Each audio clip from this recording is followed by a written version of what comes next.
Pega a sua Bíblia agora. Pastor, não trouxe a Bíblia, trouxe o celular. Essa é a hora de usar esse negócio. Abra a Bíblia aí no seu celular, tá bom? E faz assim, ó. Vou te ensinar, tá? Você abriu a Bíblia, ok. Aí você vai com o dedinho aqui em cima e faz assim, ó. E bota no modo avião. Tá bom? Ou no modo espacial. E você cancela a possibilidade de qualquer um falar com você, até o diabo. Porque ele fala. Sim ou não? Ele fala. Mas no modo avião, nem ele fala e nem os secretários dele. Tá bom? Só Deus vai falar no modo avião. Tá bom? Só Deus fala no modo avião. E aí você vai colocar no modo avião, vai abrir a sua Bíblia lá em Lucas capítulo 24. Lucas capítulo 24. Se você for desobediente, virá maldição sobre você. Pode acreditar. Tá bom? Não ouse desobedecer à voz de Deus. Não ouse desobedecer à voz de Deus. E Deus nessa manhã manda eu dizer para você: coloca no modo avião, porque eu quero falar. Tá bom? Lucas 24, versículo 50, diz assim: Então, os levou para Betânia, e erguendo as mãos, o que Jesus fez? Os abençoou. Os abençoou. Olha para o seu irmão, não gosto muito disso, mas vou usar agora. Olha para o seu irmão e diz: você é uma benção. Uma benção. Tem gente que não gosta mais de ir na igreja por causa desse negócio. Olha para o seu irmão agora e fala. Fala para o seu irmão: você é uma benção. Porque você foi o que por Deus?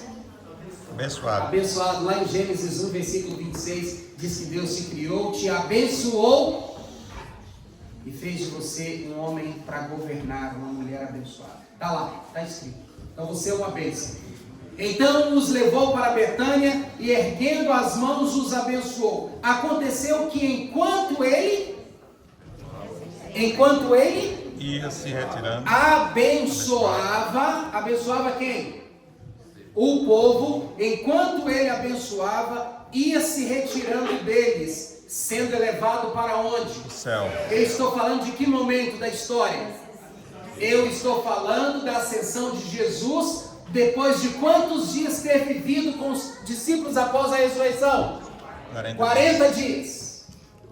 Após 40 dias que Cristo havia morrido e ressuscitado, Jesus passou com eles 40 dias ensinando. E enquanto ele os abençoava, a Bíblia diz que Jesus foi se retirando. Então eles, adorando-o, voltaram para Jerusalém, tomados de grande tristeza. Júbilo.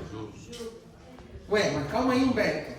Aquele a quem eles mais amavam estava indo embora e eles não voltaram chorando? Por que eles não voltaram chorando? Porque o futuro seria melhor.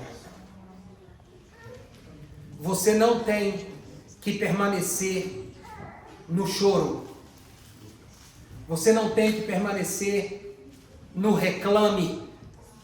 Você não tem que permanecer na dor. Você precisa louvar, porque você tem futuro. Você ainda tem o amanhã. E o amanhã pode ser diferente. Amém. A Bíblia diz que os discípulos haviam sido confortados por Cristo com uma promessa. A promessa que Cristo havia dado para eles é o seguinte: eu vou para o céu, eu vou voltar para onde eu vim, mas não chore, não reclame, não tenha medo, não sejam covardes, porque vocês têm futuro. Diga assim: eu tenho futuro. Eu tenho futuro. Porque Deus me prometeu. Porque Deus me prometeu. A Bíblia diz que Jesus prometeu para eles algo muito especial. E nós encontramos essa promessa em São João, capítulo 16. Quando Jesus diz assim: olha, eu vou para o céu, mas se eu não for, o Consolador não virá. Mas quando eu for, eu vos enviarei um Consolador, e ele estará com vocês para sempre. Deus está conosco para sempre, irmãos, desde aquele dia. Desde aquele dia Deus disse: não tema suas perdas. Não viva chorando pelas suas perdas. Não tenha medo do futuro por causa das perdas, porque eu estou com você para sempre. E o futuro será bom. O futuro será melhor, porque eu estou com você. E quem não tem Deus e tem tudo, não tem nada, irmãos. Mas quem não tem tudo e tem Deus, tem tudo. Os discípulos não tinham nada mais, nem o seu mestre, mas eles tinham tudo o que eles precisavam. Eles tinham o futuro garantido pela presença constante do Espírito Santo. A Bíblia diz então que eles saíram da presença de Cristo, sendo elevados ao céu, e foram para Jerusalém, chorando, e cada um saiu chorando pelos seus cantos. Foi isso que estava escrito aqui? Não, a Bíblia diz que eles voltaram para Jerusalém, chorando, cheio de grande júbilo, e foram para onde? E estavam sempre no templo louvando a Deus. Quem escreveu isso? Quem escreveu essa história? Quem relatou esse episódio? Lucas. Lucas estava lá? Não, Lucas não estava lá. A Bíblia diz que Lucas foi um dos discípulos de Cristo que não conviveu com Cristo. Lucas não teve o privilégio de conviver com Cristo. Ele conviveu com quem depois que viu Cristo? Com o apóstolo Paulo, mas ele não conheceu Cristo. Mas a Bíblia diz no início de Lucas capítulo 1, que Lucas, se convertendo ao cristianismo, ele fez uma pesquisa acurada, diz assim o texto bíblico, Lucas 1, acurada sobre a vida de Jesus. Então, se você quer saber o que realmente aconteceu no ministério de Jesus, você precisa ler Lucas. Porque Lucas não é algo que ele viu e contou, ele contou o que os outros que conviveram com Cristo viram, inclusive os discípulos que ele conheceu e outros que não eram da classe dos primários discípulos. E se você quer mais ainda sobre os dias de Jesus e sobre os episódios de Jesus, você tem que ler Flávio José, um grande historiador dos dias de Cristo. O fato é que Lucas, ele escreveu o Evangelho de Lucas, mas ele agora vai e escreve um outro livro para contar o que aconteceu depois que eles saíram louvando. Porque a gente se pergunta, eles foram para Jerusalém louvando, mas e o que aconteceu com eles? O que aconteceu? Aí nós vamos ao livro de Atos dos Apóstolos, que a propósito, apesar de na Bíblia, gente, eu estou vendo gente sem a Bíblia na mão, estou vendo gente sem olhar para a Bíblia, eu não consigo conceber essa ideia, de você vir para a igreja e não trazer sua Bíblia, e nem de ler a Bíblia, não consigo entender isso. Pastor, tem Bíblias das vozes. Eu não consigo entender, sério, não estou te julgando, mas eu não consigo entender, como que você prefere me ouvir do que ler o que está escrito? Não confia em mim, irmãos, confia na Bíblia. Eu sou apenas um homem. E se eu estiver falando algo que não está escrito aí, você vai achar que eu estou falando a verdade. É o que acontece com as milhares de religiões que existem hoje. As pessoas não leem a Bíblia, não levam a Bíblia para a igreja, acreditam no pastor e estão vivendo no erro. E por ser adventista do sétimo dia, você não pode acreditar em mim se o que eu estou dizendo não está na Bíblia. Você tem que confirmar. Quando eu citar aqui, você tem que olhar se está aí. Você não pode confiar em mim cegamente, eu sou um homem. Mas confia na palavra. Ela é a nossa luz, ela é o nosso guia. Ela é a lâmpada para os nossos pés e luz para os nossos caminhos, não sou eu. Então abra a sua Bíblia, aonde você a tiver, e leia a Bíblia comigo. Tem alguns que estão assim, ó.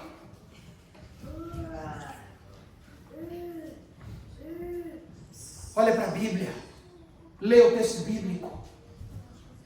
A Bíblia diz que Lucas, quando ele escreveu esse momento, ele agora escreve o livro de Atos, que a propósito, eu acho que não deveria chamar Atos dos Apóstolos, deveria chamar Atos do Espírito Santo. Amém. Porque o que Lucas vai contar agora, no livro de Atos, é o que o Espírito Santo fez, através desses homens que foram abençoados e que foram para o templo orar. Desses homens que viram Jesus indo para o céu. Desses homens que acreditaram na promessa do Espírito Santo, de que eles não estariam sozinhos. Estes homens, agora usados pelo Espírito Santo, a Bíblia diz que algo extraordinário iria acontecer. E Lucas começa escrevendo o livro de Atos para um homem chamado Teófilo. Não sei quem era Teófilo, mas os historiadores dizem que era um alvo missionário de Lucas.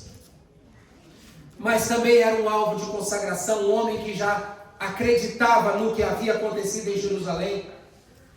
A Bíblia diz que Lucas diz assim em Atos 1, escrevi o primeiro livro, ó Teófilo, no caso o Evangelho, relatando todas as coisas que Jesus começou a fazer e a ensinar, até o dia em que, depois de haver dado mandamento por intermédio do Espírito Santo aos apóstolos que escolhera, foi elevado às alturas. Ele está citando o quê?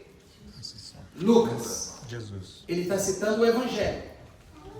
Ele disse assim, olha, esse primeiro livro, eu falei sobre isso, sobre as coisas que ele fez, sobre as coisas que ele ensinou, até o dia que ele foi elevado aos céus. A estes também, a estes quem? Aqueles que viram ele subir, a estes, depois de ter padecido, se apresentou vivo, com muitas provas incontestáveis, aparecendo-lhes durante 40 dias e falando das coisas concernentes ao reino de Deus. E comendo com eles, determinou-lhes que não se ausentassem de Jerusalém, mas que esperassem a promessa do Pai, a qual, disse ele, de mim ouvistes. Lucas está dizendo, aqueles que Jesus deu mandamentos, que Jesus ensinou, que Jesus instruiu, que estavam com ele no dia da sua ascensão, ele disse para eles, olha, depois desse episódio aqui, vocês precisam voltar para Jerusalém e não se ausentar de lá. Não se ausente de lá. Por quê? Porque vocês irão receber uma promessa do Pai, a qual eu disse para vocês. E qual foi a promessa? A promessa está lá em João capítulo 16. Você conhece essa promessa? Essa é a promessa que Jesus fez. Vamos lá na promessa? João, é só você voltar um pouquinho. João capítulo 16, diz assim, versículo 7. João 16, versículo 7. Mas eu vos digo a verdade, disse Jesus. Convém-vos que eu vá, porque se eu não for, o Consolador não virá para vocês. Se, porém, eu for, eu vos enviarei. Quando ele vier, convencerá o mundo do pecado, da justiça e do juízo. Jesus está dizendo que quando ele fosse para o céu, ele iria enviar o Espírito Santo. O Espírito Santo. Agora, quando a gente vai ao versículo 13, ele diz assim, quando vier, porém, o Espírito da verdade, o que ele fará? Guiará. Então, quando Jesus fosse para o céu, ele enviaria o Espírito Santo com propósitos. Qual propósito? Primeiro, Tarrinha falou, eu vi sua voz. Para guiar. O Espírito Santo vem para nos guiar. Para nos guiar. Segundo, mas nos guiar em quê? Em toda a verdade. Se o Espírito Santo vem para nos guiar a toda a verdade, é porque no mundo tem o que também? Mentira. Mentiras. E se ele vem para guiar os filhos de Deus na verdade, é porque pode acontecer de filhos de Deus serem guiados na mentira. E quando é que os filhos de Deus não irão seguir a mentira? Quando eles estiverem o quê? Cheios do Espírito Santo. Sem o Espírito Santo, irmãos, nós estamos sujeitos a acreditar em mentiras como se fossem verdades. Como se fossem verdades. Certo? E ele continua dizendo: porque não falará por si mesmo, mas dirá tudo o que tiver ouvido e vos anunciará as coisas que hão de vir. Ele me glorificará. Ele me glorificará. Então Lucas, no capítulo 1, ele está falando exatamente dessa promessa.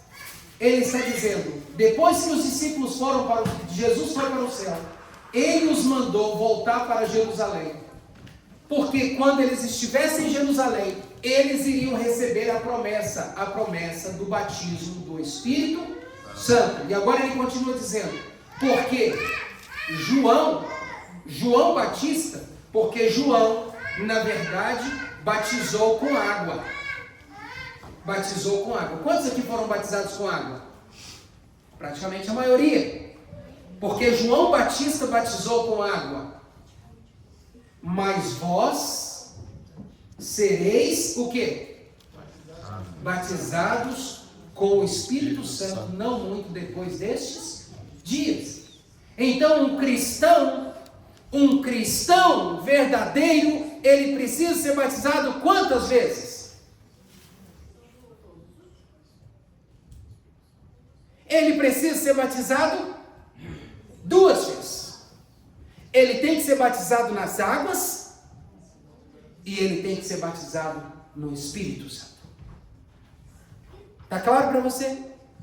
Ele tem que ser batizado nas águas e ele tem que ser batizado no Espírito Santo. Nós precisamos nos perguntar: eu estou batizado nas águas? Se eu estou batizado nas águas, eu estou seguindo a Jesus, correto? Mas nós temos que fazer a pergunta: eu estou batizado no Espírito Santo? Porque se eu estou batizado no Espírito Santo, eu tenho que estar cheio do Espírito Santo. Como que eu sei que eu estou cheio do Espírito Santo? Quando eu estou guiando-me na verdade.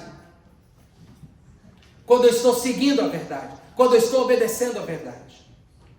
Mas não é sobre a verdade o meu ponto aqui. O meu ponto aqui é dizer o seguinte, que é possível haver cristãos adventistas do 7º dia somente batizados nas águas. Ainda. Aí você diz assim, pastor, mas a Bíblia ensina que quando nós somos batizados, nós recebemos o Espírito Santo. Certo ou errado? Certo. Em nome do Pai, Do Filho e do Espírito Santo. do Espírito Santo. Certo? Sim ou não? Sim. Sim. Mas Jesus contou algo que a gente precisa levar em consideração. Jesus, no livro de Mateus, se não me foge a memória, hoje é o capítulo 12 ou 13, mas é nesse miolo aí, Jesus contou o seguinte: o espírito imundo está no corpo, mas o espírito imundo sai. E quando o espírito imundo sai, em que momento o espírito imundo sai da nossa vida? Quando Jesus entra, correto? Quando Jesus entra. Porque é o seguinte, irmãos, ou Deus ou Satanás habita no nosso coração. Não tem meio termo, não. Se Jesus não está habitando, Satanás está. Se Satanás não está, Jesus está. Aí você decide. Mas Jesus disse, quando o espírito imundo sai do coração do homem, a casa fica como? Limpa, varrida, ornamentada, para ser preenchida por Deus. Amém. Certo? Mas o espírito imundo olha de longe e diz assim, opa, ninguém entrou. Ele foi na igreja, recebeu a bênção, ele orou, recebeu a bênção, ele se entregou a Jesus, recebeu a bênção, mas ele não continuou com Jesus. Ele não continuou, a casa continua. E aí ele diz assim, voltarei para a minha casa de onde saí e levarei comigo quantos? 7. 7 demônios piores do que eu, para que a gente não saia nunca mais. Então você precisa entender o seguinte, que o fato de você ter sido batizado um dia Se você não permaneceu na verdade, esse batismo, ele se perdeu. Porque tanto o batismo nas águas como o batismo no Espírito depende das minhas escolhas e dos caminhos que eu decido andar. Não existe uma vez batizado para sempre. Isso é Calvino quem disse. Mas não é bíblico. Porque a gente tem as escolhas. E nem salvo uma vez, salvo para sempre. Nós somos salvos todos os dias. Como também temos que ser batizados no Espírito todos os dias. Então, em que momento alguém perde o batismo nas águas? Quando ele abandona os caminhos do Senhor. Entendeu? Não é todo dia. É quando ele abandona. Mas o batismo do Espírito Santo, que é algo espiritual, é todo dia. Porque o batismo nas águas é físico. Você o perde quando você abandona os caminhos do Senhor. Você fumava antes do batismo, parou, bebia, parou, se batizou, entregou a Jesus, mas depois do batismo você volta para a bebida, volta para o fumo, volta para as drogas, volta, sei lá, fazer o quê? Você abandonou esse batismo. Você não quer mais ser parte dessa comunidade cristã. Você saiu.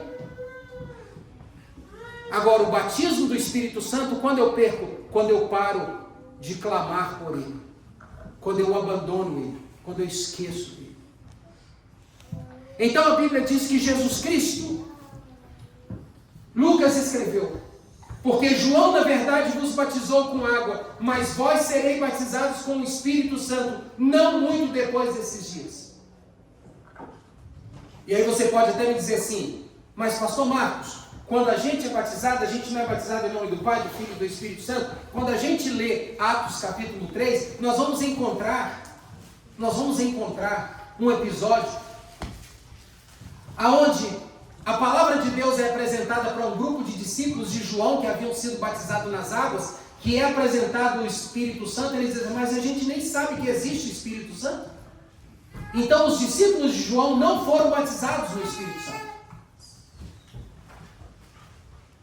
E agora o próprio Lucas diz, não muitos dias depois desses dias vocês serão batizados com o Espírito Santo. E aí ele continua dizendo, então os que estavam reunidos lhe perguntaram, Senhor, será este o tempo em que restaures o reino a Israel? Respondeu-lhes, essa questão de tempo aí você deixa com a vontade de Deus, não se preocupa com isso. Isso está nas mãos de quem? Deus. Se preocupa com ser cheio de quê? Do Espírito Santo. Se preocupa em ser cheio do Espírito Santo. Não vos compete conhecer os tempos ou épocas que o Pai reservou pela sua exclusiva autoridade. Isso aqui é um conselho que eu dou para vocês. Esqueça esse negócio de data. Isso aí é de quem? Isso é de Deus. Você precisa ser cheio do Espírito Santo. Ah, Jesus, eu acho que Jesus vai voltar daqui a um ano. Amigo, você não acha nada. Você não acha nada. Você tem que achar é o Espírito Santo. Amém. As datas, os tempos e as épocas compete a quem, diz o texto bíblico? A Deus. O texto bíblico está dizendo o que você precisa ser cheio do Espírito Santo. Pare de se preocupar com o que vai acontecer com a data tal, o evento tal, fulano assinou isso e aquilo. A gente sabe que vai acontecer, mas quando? Não sei. Nesse desejo de saber o tempo e as épocas e a data, nós não estamos fazendo o dever de casa. Nós não estamos fazendo o básico, que é buscar o Espírito Santo diariamente, porque é Ele que vai nos guiar a toda. O que adianta você saber quando vai isso e aquilo, mas você não está sendo vivido, você não está vivendo a verdade. Seu casamento não está bem, sua família não está bem, sua vida financeira não está bem, você está devendo o mundo e Deus também, porque a gente deve Deus, né? Quando devolve dízimo, devolve oferta, deve a Deus também. Então pode dizer assim, devendo Deus e o mundo. Certo? Sua vida está toda errada e você está querendo saber quando Jesus vai voltar, o tempo, a época, está preocupado com o que o Papa vai assinar e está sem o Espírito Santo. Porque está sendo guiado na mentira e não na verdade. O nosso foco hoje é ser cheio do Espírito Santo. E aí o texto continua dizendo, não vos compete conhecer tempos ou épocas que o Pai reservou pela sua exclusiva autoridade, mas recebereis poder ao descer sobre vós o Espírito Santo. E sereis as minhas testemunhas, tanto em Jerusalém, como em toda a Judéia e Samaria e até os confins da terra. Dita essas palavras, foi Jesus elevado às alturas, à vista deles, e uma nuvem encobriu dos seus olhos. Amém? Amém. Aí você pergunta, e o que aconteceu então, pastor? A Bíblia diz que eles então, obedecendo a ordem do mestre, foram para Jerusalém, se reuniram em oração. 10 dias depois, a Bíblia diz que o Espírito Santo vem sobre os discípulos e eles voltam tudo para casa. E eles vão trabalhar. E eles vão ganhar dólares, é isso? Não, a Bíblia diz que os discípulos agora cheios do Espírito Santo vão para a praça. E começam a pregar. E dezenas de pessoas começam a conhecer, não vou entrar na questão do dom de línguas aqui, mas eles começam a aceitar Jesus como seu Salvador. E um dentre eles pergunta assim, ei, o que então que eu devo fazer para ser salvo? Aí Pedro, diz assim, arrependei-vos dos vossos pecados e sejam batizados, para que os seus pecados sejam cancelados. Por que é que eles receberam? Para o que eles receberam o Espírito Santo? Foi para dizer assim, eu sou o Sinésio, e eu sou cheio do Espírito Santo, e eu sou melhor. É isso? Não. O batismo do Espírito Santo é para a gente servir melhor. É para a gente amar Deus melhor. É para a gente poder se purificar melhor. É para a gente se dedicar melhor. É para nós amarmos Deus melhor. O Espírito Santo não vem sobre alguém. O batismo do Espírito Santo não é para te diferenciar do outro. Está assim, eu conheço dezenas e centenas de cristãos espalhados por esse mundo que estão em depressão porque dizem que não conseguem ser batizados pelo Espírito Santo. Espírito Santo, queridos irmãos, não é para te diferenciar se você é cristão consagrado ou não. O batismo do Espírito Santo é para dizer para você, vai para a missão, cumpra a missão de Deus. O batismo do Espírito Santo é para a gente salvar pessoas, é para a gente ser um instrumento poderoso nas mãos de Deus. É por isso que nós precisamos do Pentecostes, porque sem o Pentecostes, irmãos, nós iremos viver uma vida cristã de negligência, de medo, de covardia. Mas cheio do Espírito Santo, nós vamos cumprir a missão do Senhor Jesus Cristo. Nesse ano de 2025, é isso que você precisa querer. É isso que você precisa desejar. Fique tranquilo quanto ao seu trabalho, quanto ao seu sustento, quanto a comprar seu carro, comprar sua casa, comprar sua fazenda, comprar o que você quiser, viajar para onde você quiser. Fique tranquilo quanto a isso. A Bíblia diz que aos seus fiéis Ele dá enquanto eles dorme. O que você precisa se preocupar se a sua vida está em Deus ou não. Essa tem que ser a sua preocupação. E parece que não é mais a nossa preocupação. Parece que estar consagrado não é mais a nossa preocupação. A gente está mais preocupado em fazer o que Deus disse que faria. Ele diz, enquanto você dorme eu vou cuidar de você. Agora busque a mim em primeiro lugar. Em primeiro lugar, queridos irmãos, você precisa querer isso. Você precisa desejar isso. Eu tenho dito isso e vou continuar repetindo. Nós não precisamos mais de sermão. A gente não mais precisa de sermão, irmãos. Eu vou fazer a continha de novo. Quantos sábados a gente vem à igreja? 4. Quantos sábados por ano? 52. Quantos sermões se você só vem ao sábado? 52. E se você vem no domingo? E se você vem na quarta? E se você vem toda a semana de oração? E se você assiste pela internet? Me responda, você está precisando de conteúdo? Você está precisando de sermão? Não. Aí você diz o que você acha que você está precisando, mas eu vou usar boas palavras. Você precisa de prática. Você precisa de praticar o que você já sabe. Você precisa praticar. Eu preciso praticar o que eu sei. O mundo precisa do nosso testemunho. E foi para isso que Jesus nos deu o Espírito Santo. Para testemunhar. Eu quero concluir minha mensagem, porque senão os meninos já vão me arrancar daqui. Mas eu quero dizer para vocês o seguinte. Queira isso esse ano. Queira se consagrar.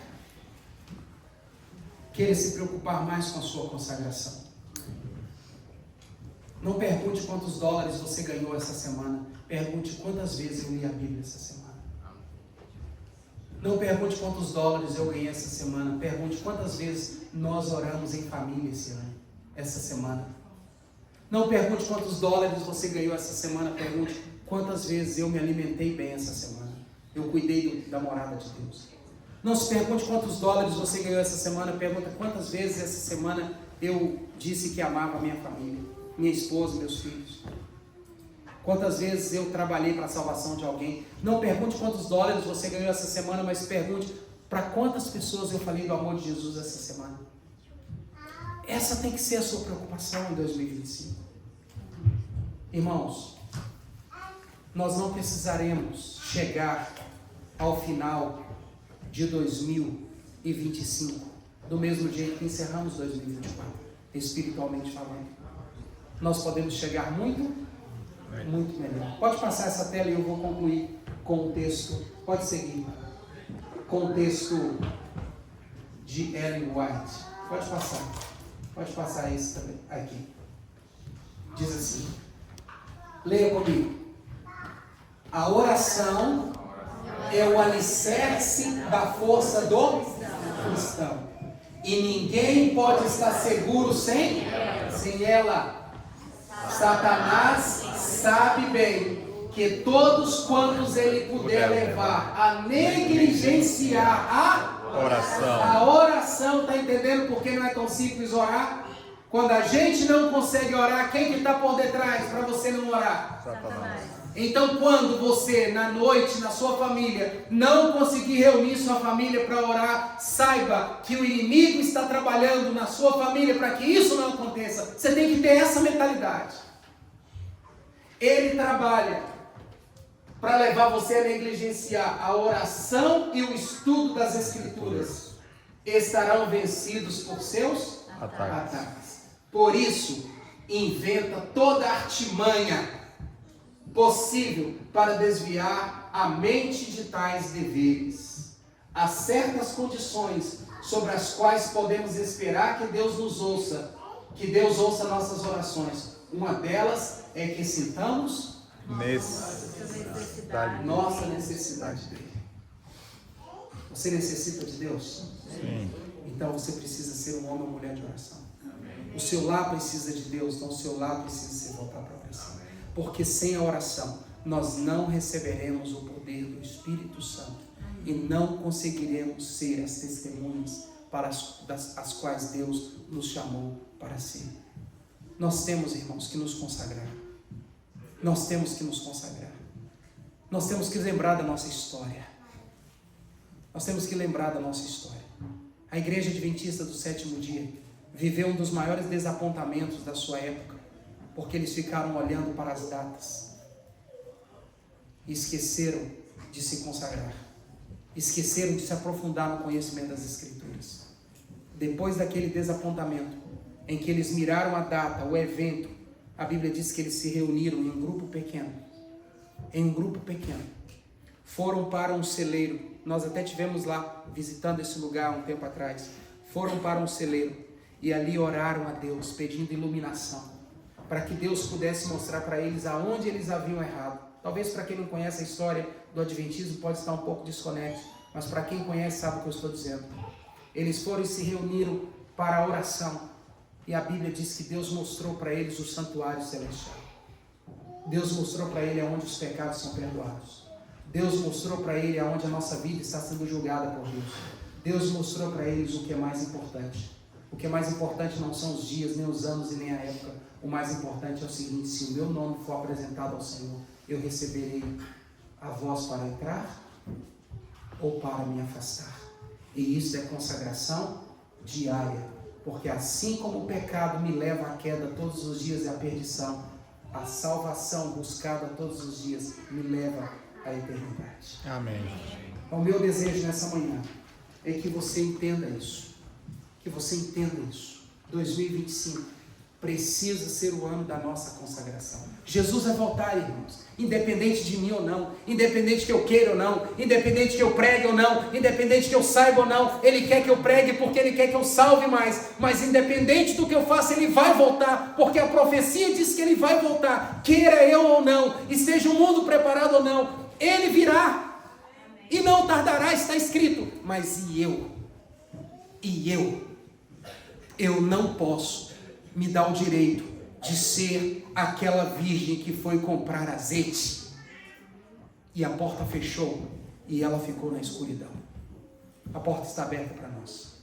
Amém, Jesus. A porta está aberta. O noivo chegou. O noivo está por chegar. E ele vai chegar. A festa é para todos nós. Mas se você for comprar azeite na hora errada, você não vai achar. O momento de comprar azeite é quando? Quantos nessa manhã gostariam de dizer: Senhor meu Deus, eu quero me consagrar mais esse ano? Você deseja isso? Então diga assim: Senhor meu Deus, me ajuda a me consagrar para o Senhor nesse novo ano. Se Satanás trouxer a mim artimanhas para me desviar da oração, para me desviar do estudo da sua palavra, me toque para que eu possa me lembrar de que essa tem que ser a minha principal busca esse ano. Porque o que eu preciso, o Senhor me dará enquanto eu estiver dormindo. Amém? Amém. Fique de pé e vamos então cantar mais uma vez. Pode ser, Cristiano?